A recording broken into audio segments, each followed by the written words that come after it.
Welcome back to the channel. A lot to unpack this week, a lot to talk about, especially with the Bank of Canada now cutting its policy rate by an additional 0.25%. That marks the sixth consecutive cut by the Bank of Canada.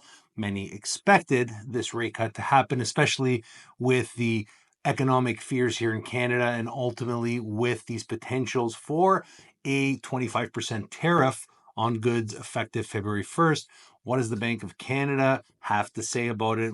Listening to the most recent press conference, want to unpack our thoughts and opinions about this most recent rate cut, what it means for Canadians that are approaching mortgage renewal. What does it mean for Canadians looking to go out there and buy? What can we unpack from this conversation? What do we know? What do we do not know about what the Bank of Canada is looking at? We'll unpack that and more this week.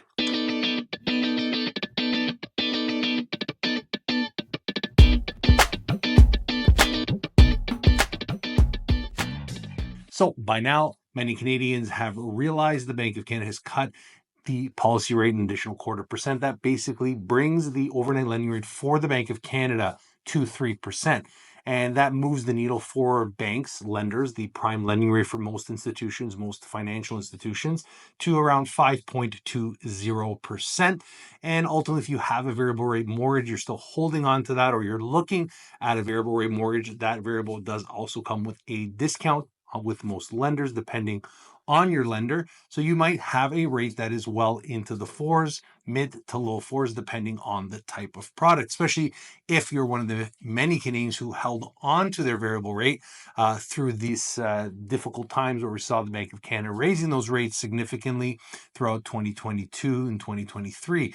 And ultimately now, a lot of Canadians with variable rate mortgages, especially those with trigger rate mortgages, those infamous mortgages that basically extended those amortizations well above the bank's 25 and 30-year mark for amortizations. Some of those mortgages, as you may recall, were basically hovering well over 50, 60, 70, 80, 90 years.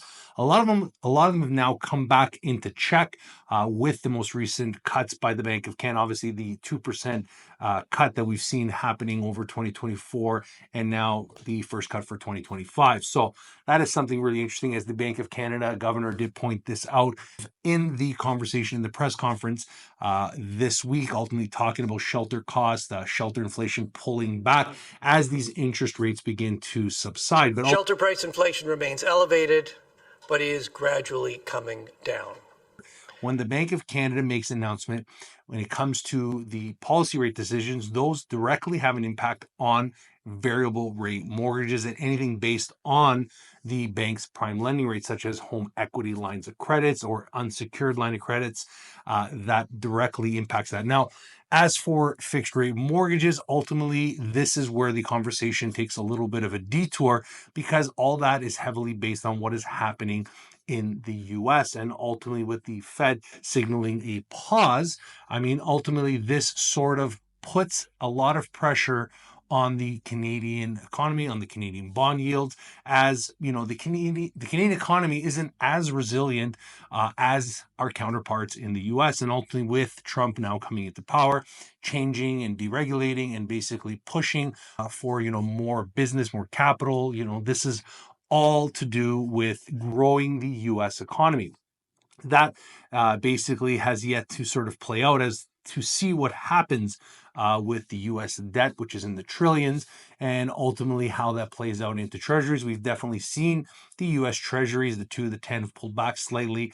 Ultimately, we're seeing 5-year Bank of Canada bonds sort of tickle below the 3% mark, which is welcome news. That could obviously move the banks here in Canada, the major institutions, to sort of cut those fixed rate mortgages, but we'll see exactly if it's sustained, because ultimately right now on February 1st, we do have the possibility of a 25% tariff that is going to be applied here in Canada. I'm sure a lot of us, especially myself, will be paying very close attention on Saturday. Here I come. Here I come. To see exactly what the exclusions are, if any, and how these potential tariffs will play out. Now, why this is super important above everything that the Bank of Canada has talked about, actually, it is super important. So obviously, with inflation ticking down to 1.8% recently, we've definitely seen and heard from the Bank of Canada that no longer feel that inflation is a major issue at the current moment. A year ago, inflation was 3%. Short-term expectations were still elevated, and inflationary pressures were broader than normal. In recent months, inflation has remained close to 2%. Consumer expectations have largely normalized, and there is no longer evidence of broad-based inflationary pressures.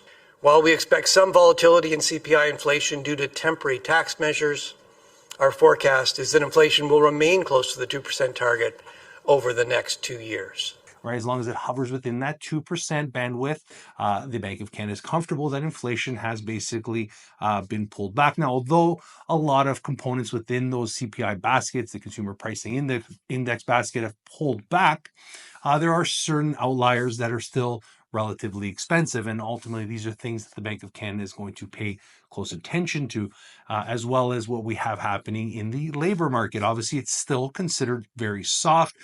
We don't have a large amount of new jobs being created at this current point in time. Obviously, that's what the Bank of Canada is pointing to. And that obviously is going to have an impact on the economy as well as growth and GDP. The growth in the economy is expected, right? The Bank of Canada is expecting, there's a forecast to increase to 1.8% in around 2025 into 2026. But ultimately, that can all be kiboshed if we see these tariffs come in. More importantly, obviously, we have the considerations of the US dollar. This was a big conversation point, a lot of questions around obviously the US, what's happening with the Bank of Canada, will they be cutting? And ultimately, the Bank of Canada, once again, the governor has pointed to the fact that we are our own country with our own monetary policy and our own currency, although they are not really focused in on the exchange, right? I mean, that's literally what they're saying. And I know you know this, but I do want to begin by reminding everybody that we don't target the exchange rate. The flexible exchange rate is an integral part of our monetary policy framework that allows us to gear monetary policy in Canada to the specific situation in Canada. So if you're asking us, has the movement in the Canada-US exchange rate constrained our monetary policy decisions to this point? The answer is no. We've cut our policy interest rate 6 consecutive times now, bringing the rate down from 5% to 3%, 200 basis points. That is having some impact on the Canadian dollar, but as we discuss actually at some length in the monetary policy report, that effect is relatively modest. It is a huge factor for Canadians when it comes to inflation. Remember, the Bank of Canada's mandate is to keep inflation and stability of prices at that 2% mark. This is why the Bank of Canada had gone on a rampage increasing rates, trying to get inflation pulled back down. And if we see inflation tick back up, what will the Bank of Canada do to counteract those measures, or will they counteract those measures?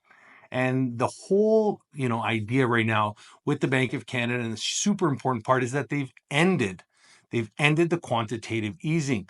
That we know they've ended quantitative easing. Sorry, I meant to say quantitative tightening. So they've basically stopped quantitative tightening. That means they are letting basically everything sort of pan out now as normal. They will start to buy back government debt, government bonds at a slow pace, at a reasonable pace. No sign if they are going to enter into quantitative easing. That's basically what ended up happening through the pandemic, right? They were buying up all these bonds at higher prices and obviously letting them sit on their balance sheets. Now, as they let that unwind, now they're maybe going to consider basically going back to a normal situation where they're going to be buying them back. But they have pointed to the fact that they're not going to be entering quantitative easing. That might be a long shot away for the Bank of Canada. But ultimately, it is way too soon to tell, right? We don't know how these potential tariffs, moving to this tariffs, how they're going to impact the Canadian economy. So if we think about it, tariffs obviously make the economy, the production and economy more expensive. Everything gets more expensive if we're getting taxed at a higher percentage point, especially if we're bringing in goods from the US. If Canada retaliates with an additional tariff to the US, how will that play and what will happen with the goods that are coming across the border? Obviously, it's going to drive up inflation. It doesn't take a rocket scientist to figure it out. If we're paying an additional 25% on certain goods, well, that's going to make those particular goods more expensive, right? So this is where this conversation sort of evolves. And ultimately, what will the Bank of Canada do? Obviously, a lot of people have opinions on what the Bank of Canada will do, but even the Bank of Canada is not really modeling what to expect, because it's very challenging to anticipate what's going to happen. Since the scope and duration of a possible trade conflict are impossible to predict, the NPR projection we published today provides a baseline forecast in the absence of tariffs. We also provide some discussion of the potential consequences of a major trade conflict. With these tariffs, because it hasn't happened before, right? These are particular events that are very difficult to calculate for. The Bank of Canada, I believe, did cut 0.25%. There is potentially room for more cuts. I mean, look, the Bank of Canada policy rate's at 3%. Many economists, many analysts sort of saying, hey, maybe the neutral rate, maybe the end rate for the Bank of Canada's policy rate will be at 2.5%, but that's not a hard stop at 2.5%. The Bank of Canada will have to assess and balance out inflation and obviously monetary policy, the tools at their disposal, if we start to see the Canadian economy continue to falter, and if we continue to see growth, economic growth, GDP pull back. And ultimately, the Bank of Canada is obviously modeling and forecasting that we will see growth in the economy, yada, yada, yada, but without modeling in the fact of this potential tariff. What happens when this tariff comes in? What will the modeling have to look like, especially when we start to dissect the monetary report, which I've put a link in the description box if you want to take a gander at it. But ultimately, as we look through this data, most important part is the Bank of Canada has cut for Canadians who have variable rate mortgages, those that are looking to relieve some of their expenditures, obviously with debt, consumer debt, an all-time high in Canada, especially on particularly lines of credits. That is going to be a little bit more relief, and more popular. The more and more popular product is becoming the variable rate product amongst Canadians. And ultimately, although it's very challenging to say, hey, take a variable rate mortgage, I know there's a lot of voices on YouTube saying variable is the best choice. It all depends on the size of your mortgage. It depends on your appetite to risk. This is literally where you have to sit down and say, if you have a larger mortgage, what could those swings look like compared to what the fixed rates that are being offered to you potentially right now, what you could be getting, taking those savings up front, or hoping that the Bank of Canada will continue to cut, playing out to your thesis. What do you think the Bank of Canada will do? Because ultimately, right now, as I said, if we think that the neutral rate is going to be at an endpoint, a specific 2.5% mark, and we're at 3%, that's two cuts. You have to look at the spread. You have to look at, the potential that the Bank of Canada may hit the pause button over the next few meetings. Remember, there's another eight meetings in total, 7 now left to come to fruition. What will that mean for you with your mortgage or variable rate product, especially as we've talked about 1.2 million mortgages renewing in 2025. We're seeing definitely an uptick in those questions, especially Canadians looking to re-amortize their debt, look at their situation saying, hey, rates are still higher than what I had got in 2020, or depending on if you took a 5-year fix. What do those payments look like today, and how can they keep those payments relatively low by restructuring maybe back up to a 30-year amortization, or staying the course with their current renewal, especially if they're not looking for new money or a new product, or let's say refinance where you're looking to take out equity, pay out those debts. What are those options? Obviously, if you have questions about your mortgage or renewal, what you can and cannot do, we did a video talking about that not too long ago, but you can always reach out to our team here at In Touch Mortgage Solutions. And obviously, if you want to download our free app and sort of look at those options for yourself, you can do that in the description box below. It's a free app, free download, a lot of cool tools, useful calculators, and obviously, so many different options that you can run depending on certain rates, certain parameters, playing around with that amortization. But ultimately, at the end of the day, the Bank of Canada is now cut. That is definitely a huge win for a lot of Canadians with a variable rate mortgage. What do you think the Bank of Canada is going to do next? What do you think about these tariffs? Is that going to mean that the Bank of Canada has no choice but to continue to cut? Or will the Bank of Canada pause, wait and see, or potentially even hike rates? That's a conversation that's happening right now in the US. So let's see exactly how things play out. But once again, thanks again for stopping by, and we'll see you all next week.